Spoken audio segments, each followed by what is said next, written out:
Halo guys, kembali lagi di bagian kedua Crypto Week of Trading. Jadi kita tadi sudah pengenalan di bagian pertama. Ini kita lanjut di bagian kedua. Apa yang akan kita bahas di bagian kedua ini? Nah, pertama tadi udah dijelasin mengenai sejarah week off. Siapa yang menciptakan week off? Kira-kira dulu week off dipakai untuk apa?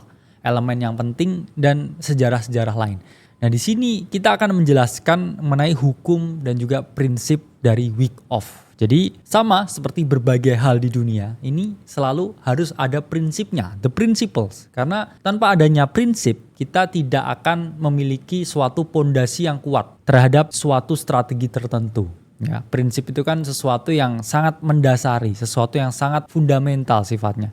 Dan ketika kita tidak paham fundamental sesuatu yang sangat kuat, itu kita tidak akan bisa membangun pondasi ilmu ya yang sangat rigid atau solid. Jadi memang harus dipahami dulu prinsipnya apa dan kita pelajari sebelum kita melakukan yang namanya praktik. Oke, kita akan pelajari prinsip-prinsip dari week off strategy. Karena sama ya.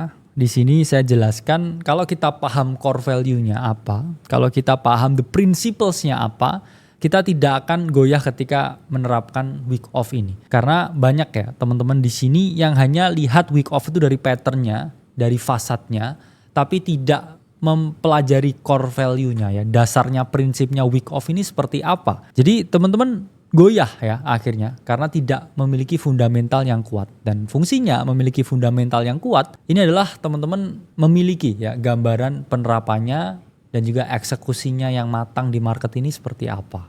Nah, pada dasarnya teman-teman ada 3 hukum, 3 prinsip, 3 core value yang harus teman-teman pahami ketika menerapkan strategi week off ini. Pertama, yaitu adalah hukum permintaan dan penawaran. Kedua, hukum sebab akibat.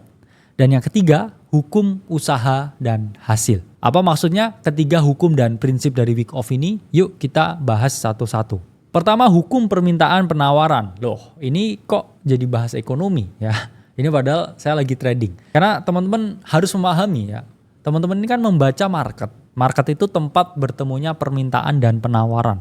Orang yang mau membeli dan orang yang mau menjual. Kalau nggak ada ya orang yang mau menjual dan orang yang mau membeli, ya market ini tidak akan eksis ya atau non-existence. Jadi market itu adalah tempat bertemunya permintaan dan juga penawaran. Dan di hukum ini ya saya bacakan ya. Dijelaskan bahwa harga bergerak naik atau turun tergantung permintaan dan penawaran. Jika lebih banyak permintaan akan naik dan jika lebih besar penawaran maka akan turun. Ini persis seperti analogi bahwa market ini adalah mesin voting. Harga itu bisa naik kalau yang beli lebih banyak. Dan harga itu bisa turun kalau yang jual ini lebih banyak daripada yang beli. Sesimpel itu. Jadi kita harus melihat market ini seperti mesin voting. Dan tujuan kita mempelajari permintaan dan penawaran itu adalah melihat kecenderungannya lebih banyak orang yang mau membeli atau kecenderungan orang yang mau menjual. Karena kalau kita ya nggak bisa melihat market dari segi permintaan dan penawaran, kita akan salah memposisikan diri. Ya, kita akan salah memposisikan untuk membeli ketika lebih banyak penjual. Kita akan menjual ketika lebih banyak pembeli. Jadi itu adalah paradigma yang harus teman-teman tancapkan ketika menerapkan week off ya. Bahkan di luar penerapan week off, teman-teman harus paham, market ini adalah mesin voting. Lebih banyak mana nih hari ini, yang beli atau yang jual? Lebih banyak yang beli, berarti saya harus beli. Hari ini lebih banyak yang jual, berarti saya harus jual. Nah, kira-kira teman-teman lihat permintaan dan penawaran itu dari mana? Pertama memang dari harga. Karena price action tells you everything. Ya. Dengan melihat harga, formasi harga, ya, candlestick tertentu, area tertentu, kita bisa melihat apakah pembeli ini ketakutan, apakah pembeli ini ragu, apakah penjual ini agresif, atau penjual ini mulai kelelahan. Ini kita bisa lihat di harga. Tapi kita juga bisa melihat permintaan dan penawaran. Itu dari volume. Volume itu adalah elemen yang penting teman-teman gunakan untuk melihat permintaan dan juga penawaran di market. Nah, contoh penerapan hukum permintaan dan penawaran ini seperti apa? Contohnya seperti ini.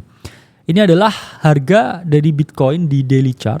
Di mana di sini kita bisa melihat ya bahwa terjadi breakout dari volume pembelian ya. Ingat ya teman-teman, yang terang itu adalah bullish volume ya, dan yang gelap itu adalah bearish volume.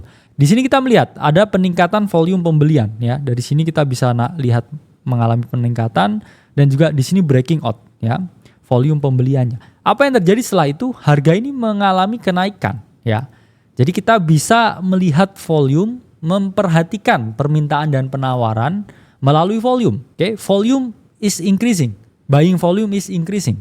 It means ya ada bullish sentiment, dan di sini kita lihat Bitcoin mengalami kenaikan 63% semenjak ada konfirmasi buying volume, adanya ya permintaan yang lebih besar atau dari sisi pembeli yang meningkat ya, sehingga harga ini pun juga ikut mengalami peningkatan. Di sini juga teman-teman bisa lihat hal yang sama ya. Di sini memang volume ini meningkat, tapi harga ini juga mengalami penurunan.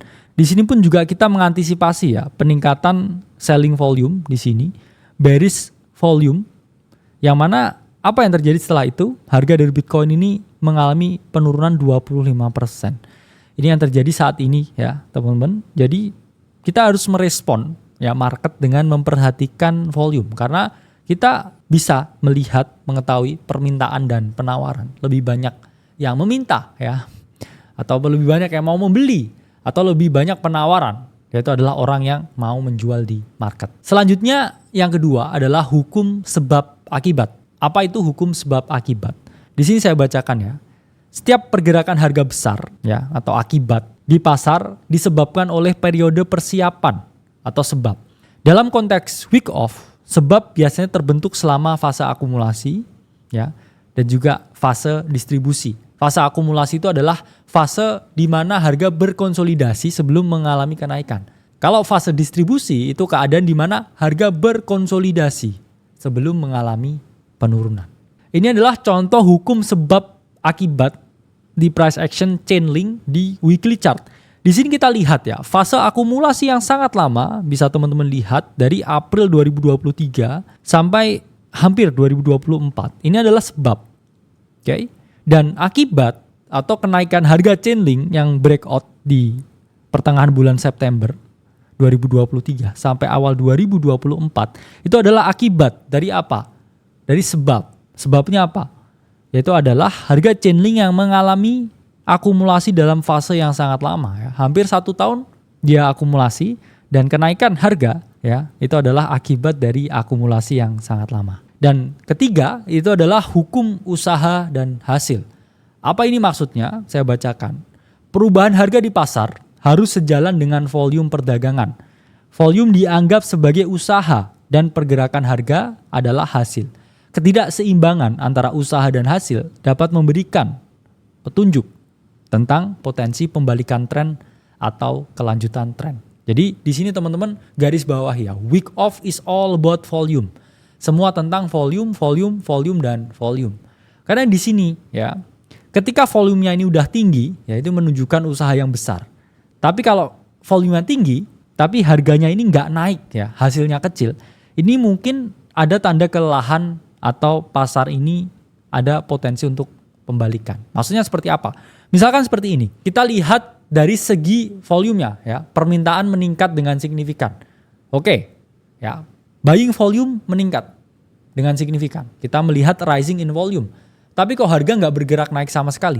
Tandanya apa? Tandanya usaha yang dikeluarkan oleh para pembeli untuk mencoba ya menekan harga supaya naik ini tidak berhasil.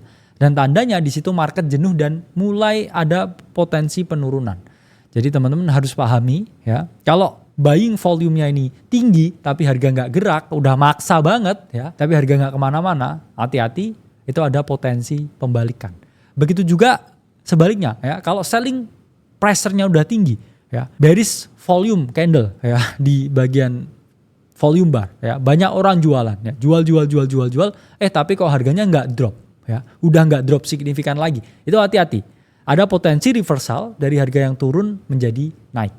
Kebalikannya juga ya, kalau volumenya rendah, usahanya kecil, tapi pergerakan harganya itu signifikan, itu menunjukkan tren yang kuat yang mendasari. Apa maksudnya? Ya maksudnya gini, volumenya kecil nih ya, hanya sedikit yang membeli, tapi harganya ini bisa mengalami kenaikan. Itu menunjukkan ya bahwa ada potensi tren yang sangat kuat yang mendasari move tersebut. Begitu juga sebaliknya. Kalau misalkan kita lihat selling volume-nya kecil ya, tapi kok turunnya besar, yaitu kita juga bisa dijadikan ya suatu pertanda ada tren kuat ya yang mendasari dari move tersebut. Oke, jadi itu adalah hukum dan prinsip. Ya, ada 3 hukum dan prinsip, 3 core value yang harus teman-teman pahami ketika teman-teman menerapkan strategi week off. Oke, sampai berjumpa di modul selanjutnya.